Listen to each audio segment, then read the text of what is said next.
രണ്ട് രാജാക്കന്മാരുടെ പുസ്തകം 6-ാം അധ്യായത്തിൽ എലീശ പ്രവാചകന്റെ ശിഷ്യനായിരിക്കുന്ന ബാല്യക്കാരൻ കാണുന്ന ഒരു കാഴ്ച നമുക്കറിയാം.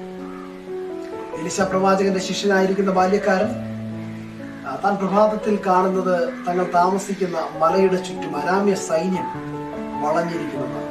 ആ കാഴ്ച കണ്ട ഉടനെ തന്റെ യജമാനനെ താൻ വിളിക്കുകയും വളരെ ഭയത്തോടെ ആയിരിക്കുന്നത് നമുക്ക് വായിക്കുവാൻ കഴിയുന്നു. എന്നാൽ പ്രവാചകൻ ശിഷ്യന്റെ അടുക്കലേക്ക് ഓടിയെത്തുന്നു. ഉടൻ തന്നെ പ്രവാചകനായിരിക്കുന്ന എലീശ തന്റെ ശിഷ്യനായ ബാല്യക്കാരന്റെ കണ്ണു തുറക്കുവാൻ പ്രാർത്ഥിക്കുകയാണ്.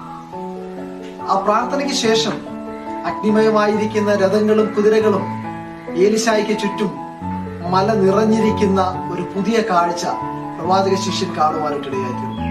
ദൈവം നിങ്ങളെ ഏൽപ്പിച്ച ദൗത്യത്തിൽ നിങ്ങളായിരിക്കുമ്പോൾ പ്രതികൂലങ്ങൾ, പ്രതിസന്ധികൾ പലത് കടന്നു വരാം. പ്രവാചക ശിഷ്യന്റെ കണ്ണിലൂടെ ആണ് ആ കാഴ്ചകളെ നമ്മൾ കാണുന്നതെങ്കിൽ അത് നമുക്ക് ഭയമുളവാക്കും, എങ്ങനെ മുൻപോട്ട് പോകുമെന്ന് ചിന്തിക്കും. എന്നാൽ പ്രവാചകന്റെ കാഴ്ചയിലൂടെ നമ്മൾ കാണുന്നുവെങ്കിൽ നമ്മുടെ ജീവിതത്തിലെ പ്രതികൂലത്തിന്റെ, പ്രതിസന്ധിയുടെ നടുവിൽ ദൈവിക സംരക്ഷണം എത്ര വലിയതെന്ന് നമുക്ക് മനസ്സിലാക്കുവാൻ കഴിയും.